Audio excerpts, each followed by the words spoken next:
प्यारे बच्चों नमस्कार। 10वीं कक्षा के विज्ञान के चैप्टर रासायनिक अभिक्रियाएं तथा समीकरण के 5वें लेक्चर में आपका स्वागत है।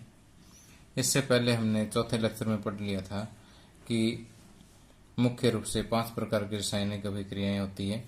कौन कौन सी? संयोजन अभिक्रिया, वियोजन या अपघटन अभिक्रिया, विस्थापन अभिक्रिया, द्वि विस्थापन अभिक्रिया और उपचयन तथा अपचयन अभिक्रिया।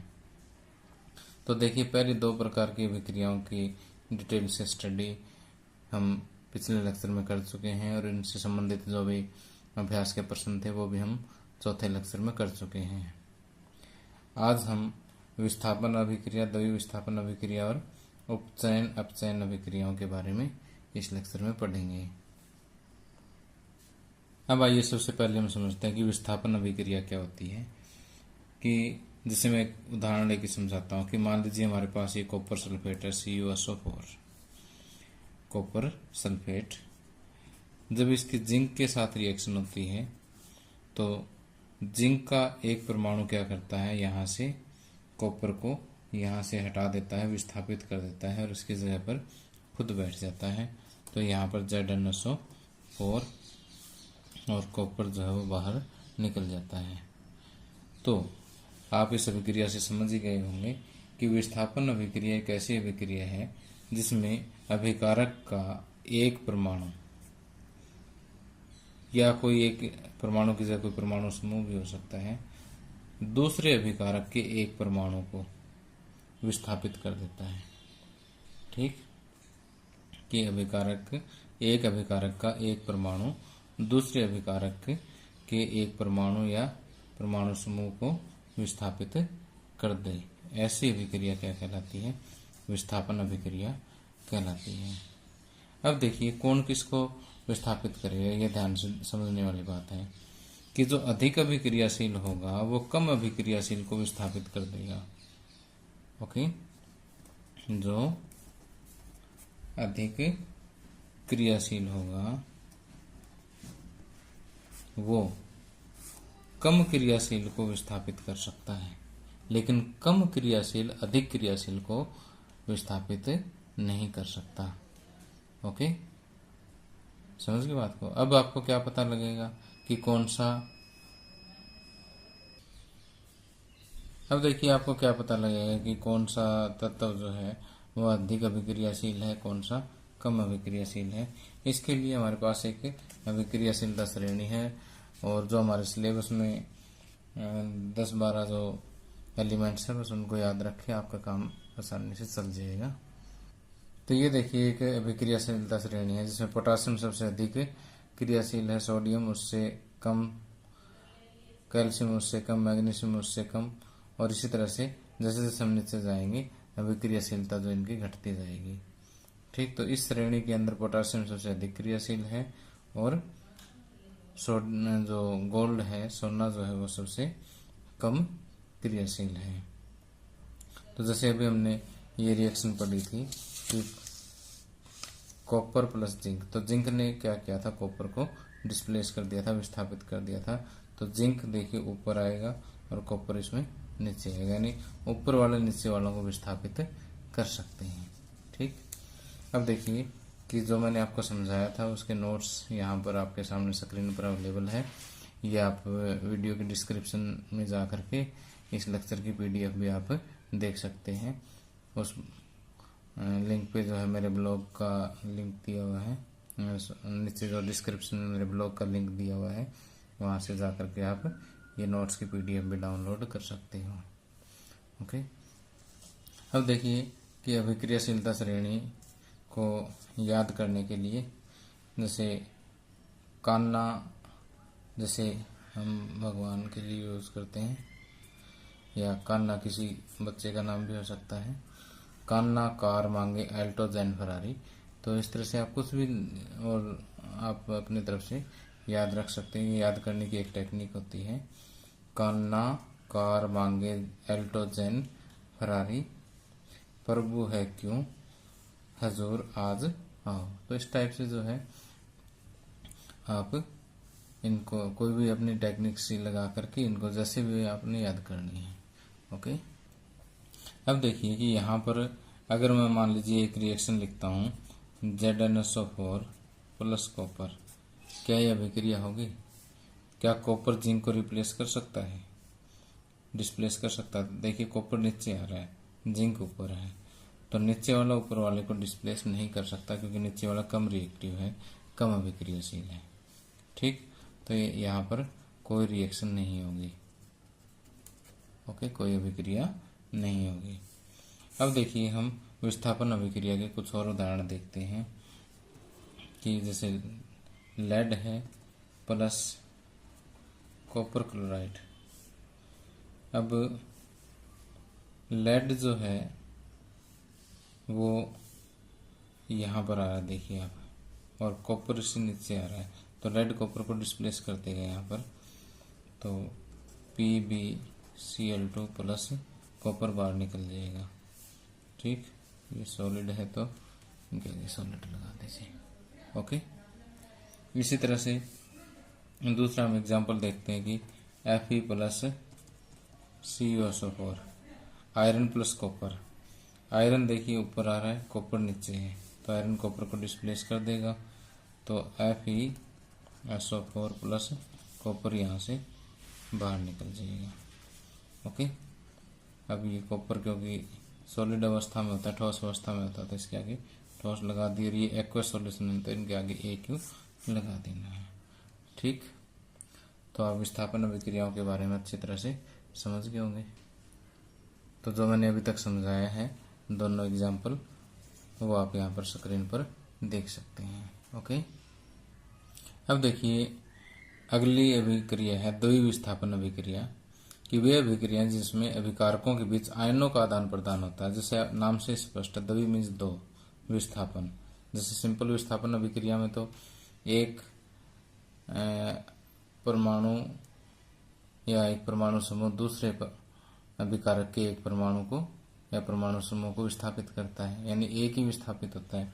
यहाँ पर द्वि विस्थापन यानी यहाँ पर दो विस्थापित होते हैं, कि ऐसी अभिक्रिया जिसमें अभिकारकों के बीच आयनों का आदान प्रदान होता है। जैसे Na2SO4 और BaCl2, यहाँ पर Ba और Na ये आपस में एक दूसरे को विस्थापित कर देते हैं, यानी यहाँ पर ये आयन जो है वो एक्सचेंज हो जाते हैं।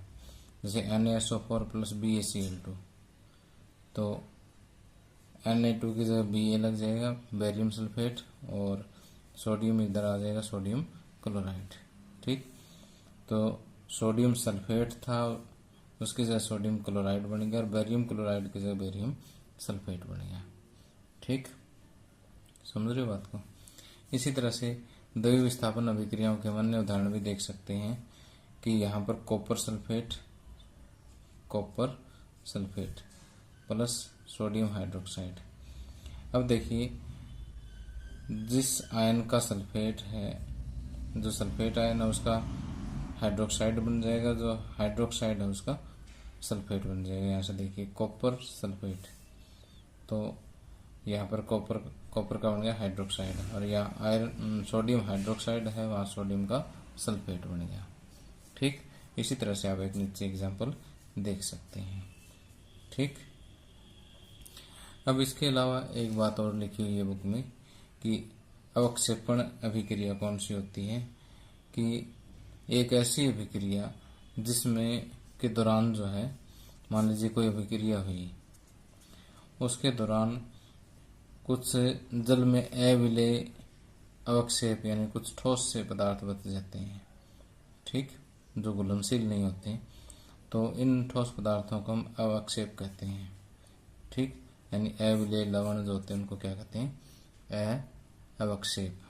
ठीक, प्रेसिपिटेट्स बोलते हैं इंग्लिश में इसको। तो इस तरह से जिस अभिक्रिया में अवक्षेप बनते हैं, और वो अभिक्रिया क्या कहलाते हैं? अवक्षेपण अभिक्रिया कहलाती है। जैसे एग्जाम्पल इसमें जो ऊपर यहाँ पर जो हमने पहले रिएक्शन पढ़ी थी, Na2SO4 sodium sulphate plus barium chloride, इनकी जैसे अभिक्रिया होती है, तो बेरियम सल्फेट जो बनता है वो एक अवक्षेप होता है। ठीक, तो ये जो अभिक्रिया है ये अवक्षेपण अभिक्रिया का ही एक उदाहरण है। ओके, अब देखिए आगे अभ्यास के प्रश्न है। प्रश्न नंबर 13 सिंपल सा क्वेश्चन है कि विस्थापन एवं द्रव्य विस्थापन अभिक्रियाओं में क्या अंतर है, इन अभिक्रियाओं के समीकरण लिखिए। तो विस्थापन अभिक्रिया मैंने आपको पढ़ा दी क्या है, द्रव्य विस्थापन भी पढ़ा दी, दोनों की अपनी डेफिनेशन और उनके एग्जाम्पल दे दीजिए, बस काफ़ी इसमें, ठीक है। और समीकरण में जैसे आपने एग्जाम्पल ही देने, इसके दो दो एग्जाम्पल दे दो, बहुत है। और अगला 14th क्वेश्चन जो एक इम्पोर्टेंट क्वेश्चन है, कहता है सिल्वर के शोधन में सिल्वर नाइट्रेट के विलयन से सिल्वर प्राप्त करने के लिए कॉपर धातु द्वारा विस्थापन किया जाता है, इस प्रक्रिया के लिए अभिक्रिया लिखिए। सिल्वर के शोधन में सिल्वर नाइट्रेट के विलयन से, सिल्वर नाइट्रेट का सूत्र होता है AgNO3, ठीक। और सिल्वर प्राप्त करने के लिए कॉपर धातु द्वारा विस्थापित किया जाता है कि यहाँ पर अगर हम कॉपर मिला दें तो कॉपर जो सिल्वर से ज़्यादा रिएक्टिव होता है, तो यहाँ से सिल्वर को विस्थापित कर देगा और क्या बनेगा, कॉपर नाइट्रेट प्लस Ag, ठीक। तो कहता है कि इस प्रक्रिया के लिए अभिक्रिया लिखिए। अब देखिए अभिक्रिया तो आपने लिख दी है यहाँ पर, अब इसकी बैलेंसिंग रह गई है, ठीक। अब देखिए कॉपर नाइट्रेट का जो सूत्र है वो CuNO3 2 होता है, ठीक। ये थोड़ा सा ध्यान से देखना इसको।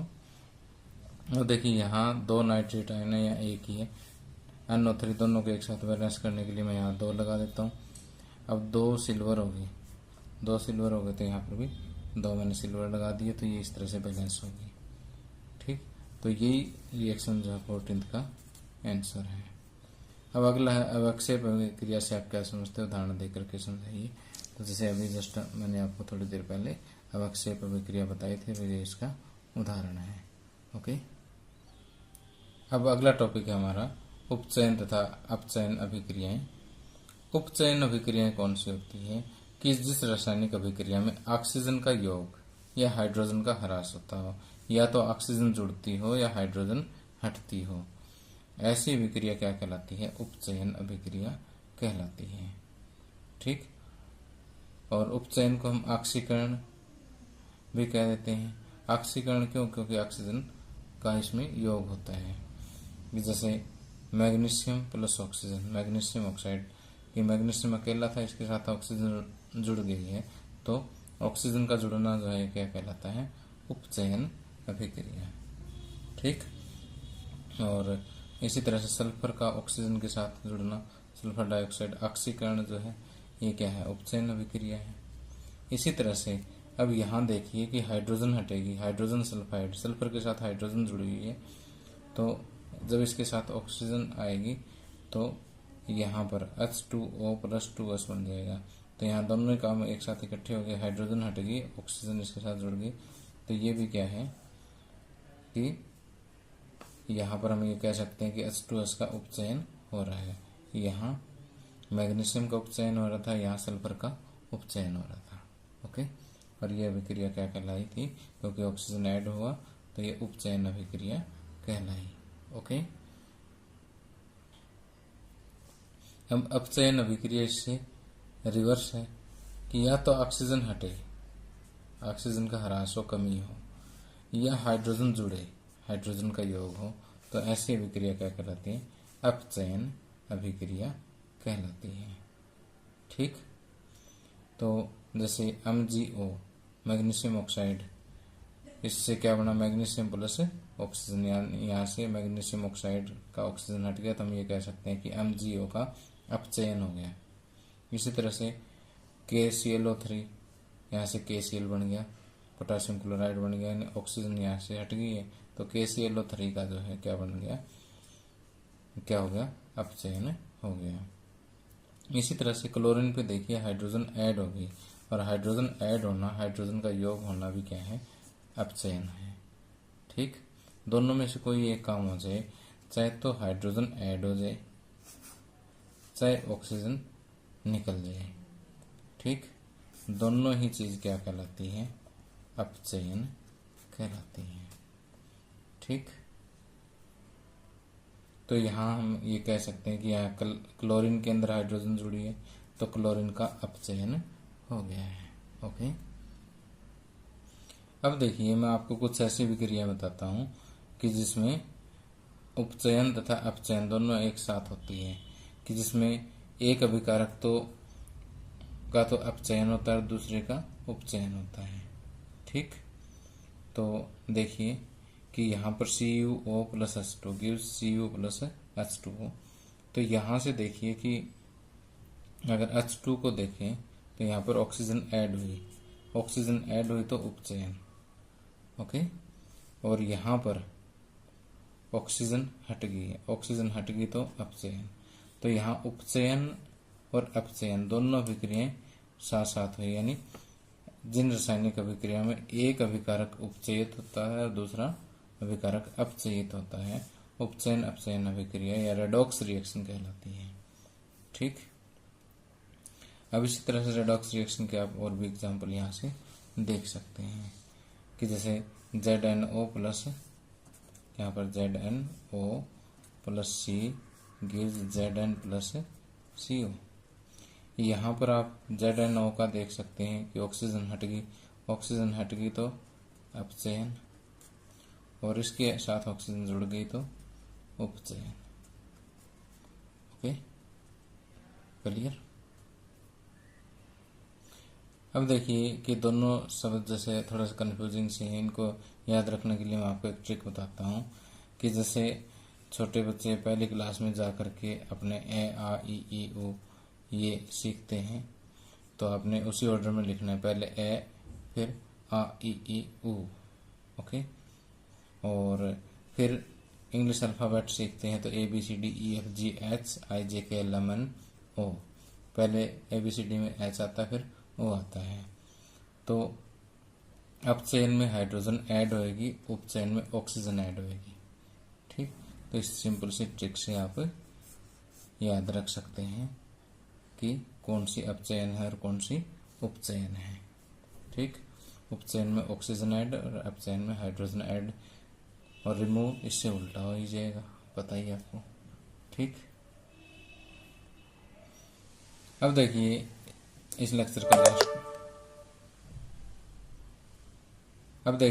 का लास्ट टॉपिक है उत्प्रेरक क्या होते हैं। कि अब देखिए कि कुछ रिएक्शन या तो बहुत स्लो होती है या बहुत ज़्यादा फास्ट होती है। तो देखिए कि ऐसी रिएक्शंस कईयों की स्पीड हमें बढ़ानी पड़ती है, कईयों की स्पीड कम करनी पड़ती है। तो स्पीड घटाने या बढ़ाने के लिए हम कुछ विशेष पदार्थों का इस्तेमाल करते हैं। वो पदार्थ खुद तो रिएक्शन में टेक पार्ट नहीं करते, रासायनिक अभिक्रिया में भाग नहीं लेते, लेकिन वो रासायनिक अभिक्रिया की जो स्पीड होती है, उसका जो वेग होता है, उसको परिवर्तित कर देते हैं। तो ऐसे पदार्थ क्या कहलाते हैं? उत्प्रेरक कहलाते हैं। ये मैंने यहाँ पर लिख भी दिया है कि वे पदार्थ जो रासायनिक अभिक्रिया के वेग को परिवर्तित कर देते हैं परंतु स्वयं अपरिवर्तित रहते हैं, उत्प्रेरक कहलाते हैं। और इस घटना को हम क्या कहते हैं? उत्प्रेरण कहते हैं। जैसे KClO3 में MnO2 ये क्या है? एक उत्प्रेरक है, जिससे पोटेशियम क्लोराइड प्लस ऑक्सीजन बनता है। इसी तरह से वनस्पति घी और हाइड्रोजन को अगर आप आपस में वैसे मिलाओगे तो रिएक्शन जो बहुत ही स्लो होगी, लेकिन अगर आप निकल की प्रेजेंस में अगर ये करते हो तो वनस्पति घी काफ़ी फास्टली बन जाएगा। ठीक, तो प्यारे बच्चों, इसी के साथ ही लेक्चर समाप्त होता है। अगर आपको ये वीडियो पसंद आया हो तो इसे लाइक शेयर सब्सक्राइब करना चाहते हैं तो ज़रूर करें।